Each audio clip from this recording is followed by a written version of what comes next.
नमस्कार दोस्तों, मेरा नाम है अंशुमन नायक और आप सभी का बहुत बहुत स्वागत है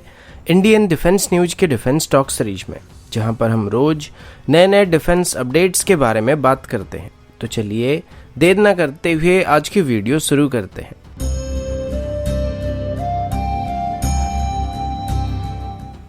आज की पहली अपडेट ATAGS की तरफ से है। अब पिछले महीने एक रिपोर्ट सामने आया था जिसमें यह बताया गया था कि ATAGS के भी फाइनल ट्रायल को शुरू कर दिया जाएगा, जिसके बाद इसे ऑफिशियली आर्मी को ऑफर किया जाएगा। अब पिछले साल अप्रैल में इसके लिए एक RFI को भी इशू किया गया था, जिसमें इंडियन आर्मी के लिए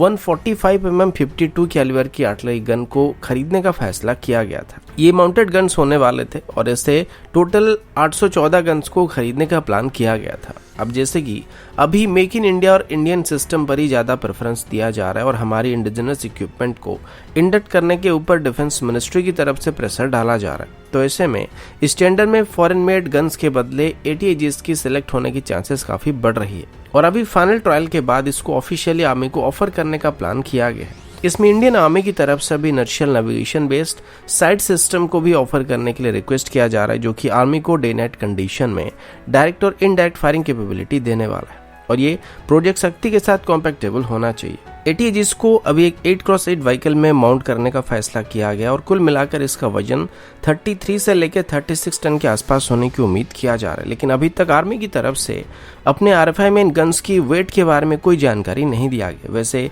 आर्मी इनको डेजर्ट कंडीशन में और सेमी डेजर्ट कंडीशन में डिप्लॉय करने वाला है और साथ ही इनको माउंटेन रीजन में भी डिप्लॉय करने वाला है, तो ऐसे कंडीशन में इनकी वेट एक मेजर रोल को प्ले कर सकता है और आर्मी जितना हो सके इसको रिड्यूस करने के बारे में विचार कर सकती है। इसके अंदर धनुष गन्स की भी एक माउंटेड वर्जन को आर्मी को ऑफर किया जा रहा है, जिसे गन कैरेज फैक्ट्री जबलपुर की तरफ से आर्मी के लिए ऑफर किया जा रहा है। बाकी सभी इसमें 3 प्राइवेट सेक्टर कंपनी भी पार्टिसिपेट करने की कोशिश कर रहे हैं और उनको अभी अपने प्रोडक्ट में कम से कम 50% के आसपास इंडियन सिस्टम का इस्तेमाल करने के लिए आर्मी की तरफ से कहा गया है। अगला अपडेट पाकिस्तानी आर्मी की तरफ से है। अब सबको अभी तक शायद ये बात पता चल चुका होगा कि बलोच लिबरेशन आर्मी की तरफ से अभी पाकिस्तानी आर्मी के ऊपर एक मैसिव अटैक को किया गया था और इसमें पाकिस्तान की लगभग 170 जवान मारे जाने की खबर सामने आ चुकी है। ये शायद अब तक पाकिस्तान को ही सबसे बड़ी लॉस में से एक होने वाली है, क्योंकि बलोच लिबरेशन आर्मी की तरफ से क्लेम किया गया है कि अभी तक वो पंजूर कैंप को कब्जा करके रखे हुए हैं और इनिशियल अटैक को अभी तक 36 घंटे पूरे हो चुके हैं, जिसमें पहले फेज के अटैक में पाकिस्तान के 70 जवानों की मौत होने का दावा बलोच लिबरेशन आर्मी की तरफ से किया गया था, जिसके बाद फिर से 100 जवानों की मौत होने की दावा किया गया था और कुल मिलाकर बलोच लिबरेशन आर्मी के रिपोर्ट के मुताबिक पाकिस्तान को अभी तक 170 से ज्यादा कैजुअलिटी हो चुका है, जबकि बलोच लिबरेशन आर्मी के मुताबिक इसी बीच उनको बस 3 ही कैजुअलिटी का सामना करना पड़ा है। अभी तक मिली रिपोर्ट के मुताबिक बलोच लिबरेशन आर्मी की तरफ से 2 सेपरेट अटैक किया गया था और ये दोनों ही अटैक बहुत ही कोऑर्डिनेशन के साथ किया गया था। अब इसमें सबसे ज्यादा नुकसान पाकिस्तान की फ्रंटियर कोर को हुआ है और अभी पाकिस्तान की तरफ से उस पूरे रीजन में कर्फ्यू लगा दिया गया। साथ ही वहां पर अभी हेवी गनशिप्स को और आर्मर्ड व्हीकल को डिप्लॉय किया जा रहा है, क्योंकि अभी तक पाकिस्तान को इतना नुकसान हुआ है कि वो अपने जवानों की बॉडी को भी वहां से रिकवर नहीं कर पाए और ऊपर से इसमें पाकिस्तान की DGISPR की तरफ से भारत और अफगानिस्तान के ऊपर दोष दिया जा रहा है कि ये जो हमला किया गया था इसमें अफगानिस्तान और भारत की तरफ से बलोच लिबरेशन आर्मी की मदद किया जा रहा है। और मजे की बात तो ये कि अभी अफगानिस्तान में तालिबान का राज चल रहा है और सेम तालिबान को सत्ता में लाने के लिए पाकिस्तान की तरफ से खुले तौर पर उनको मदद किया गया था, लेकिन अभी जैसे कि उनके ऊपर हमला होना शुरू हो चुका है, तो ऐसे कंडीशन में वो अब इसका दोष अफगानिस्तान और भारत के ऊपर डालने की कोशिश कर रहे हैं। अगला अपडेट दुनिया की सबसे बेहतरीन एयर डिफेंस सिस्टम को लेके है। अब जब एक तरफ हम सभी रशियन ओरिजिन S-400 सिस्टम को दुनिया की सबसे बेहतरीन एयर डिफेंस सिस्टम मानते हैं, इसी बीच रशिया की तरफ से अपनी S-500 सिस्टम को इंट्रोड्यूस कर दिया गया, जो कि इससे भी बेहतर सिस्टम होने वाला है और इसका रिस्पॉन्स टाइम S-400 सिस्टम के मुकाबले लगभग आधा होने वाला है। लेकिन दूसरी तरफ इजराइल की तरफ से भी दुनिया के सबसे बेहतरीन एयर डिफेंस सिस्टम को डेवलप करने का दावा किया जा रहा है और आप सब पहले ही इजराइल के आयरन डोम सिस्टम के बारे में जानते होंगे, जिसको कई बार बैटल में टेस्ट किया जा चुका है और इसे एक बहुत ही बेहतरीन battle proven air defence system कहा जा सकता है। इसके साथ ही इजराइल के पास डेविड स्लिंग और एरोफोर जैसे सिस्टम मौजूद है जिनको क्रूज मिसाइल या बैलिस्टिक मिसाइल को इंटरसेप्ट करने के लिए इजराइल इस्तेमाल करता आ रहा है। लेकिन अभी इजराइल की तरफ से एक अलग ही तरीके की एयर डिफेंस सिस्टम को डेवलप करने की कोशिश किया जा रहा है और अभी इजराइल इन एग्जिस्टिंग एयर डिफेंस सिस्टम में एक laser based air defence system को भी इंटीग्रेट करने की कोशिश कर रहा है,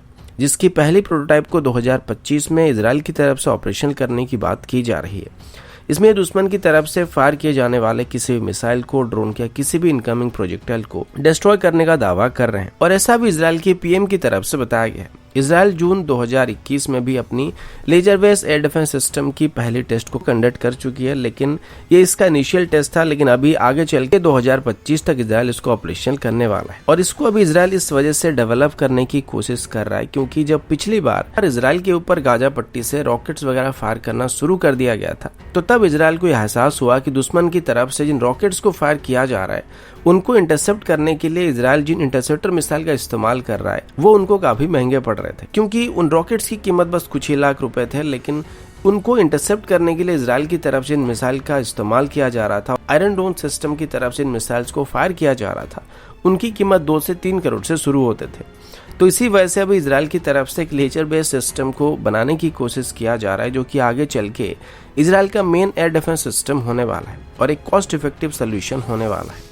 इजराइल अभी एक कंप्लीट लेजर वॉल को भी तैयार करने की कोशिश कर रहा है, जो कि एक लेजर बेस्ड शील्ड की तरह काम करने वाला है और ये दुश्मन की तरफ से फायर किए गए कोई भी मिसाइल को या प्रोजेक्टाइल को इजराइल की एयर स्पेस में घुसने से पहले डिस्ट्रॉय कर सकता है। और अगर एक बार इसको इजराइल पूरी तरीके से डेवलप कर लेता है तो इसे दुनिया का सबसे बेहतरीन एयर डिफेंस सिस्टम कहा जाएगा, जो कि रशियन S-400 सिस्टम या S-500 सिस्टम जैसे सिस्टम को भी पीछे छोड़ने वाले, क्योंकि उनके मुकाबले काफी ज्यादा एक्यूरेट होने के साथ साथ बहुत ही कॉस्ट इफेक्टिव पड़ने वाले हैं।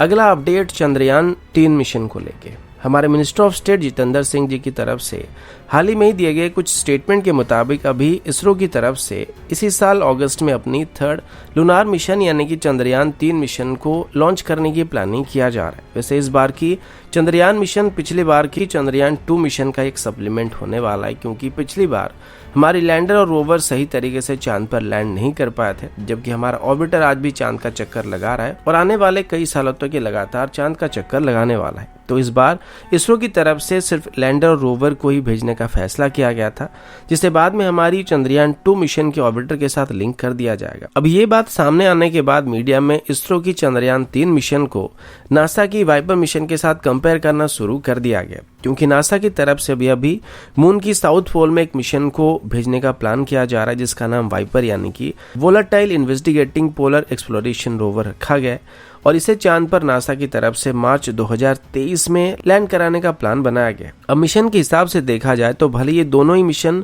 और दोनों ही रोवर चांद की साउथ पोल पर लैंड करने वाले हैं, लेकिन इन दोनों का मिशन एकदम अलग होने वाला है। साथ ही हमारा दूसरा मिशन होने वाला है जहां पर हम चांद पर अपनी रोवर को लैंड कराने की कोशिश करने वाले, लेकिन इसरो से पहले भी नासा की तरफ से मल्टीपल टाइम चांद पर लैंडिंग किया जा चुका है। तो टेक्निकली इसरो अभी इसमें नासा के मुकाबले काफी पीछे चल रहा है, पर अगर टाइम के हिसाब से देखा जाए तो मे भी इसरो नासा की वाइपर रोवर के मुकाबले पहले अपनी चंद्रयान 3 मिशन को चांद पर लैंड करा सकता है। और अगर इस बार हम कामयाब हो जाते हैं तो ये इसरो के लिए एक बहुत ही बड़ी उपलब्धि होने वाली है। तो दोस्तों अभी के लिए इतना ही, मिलता हूँ आपसे अगले वीडियो में, तब तक के लिए जय हिंद, वंदे मातरम।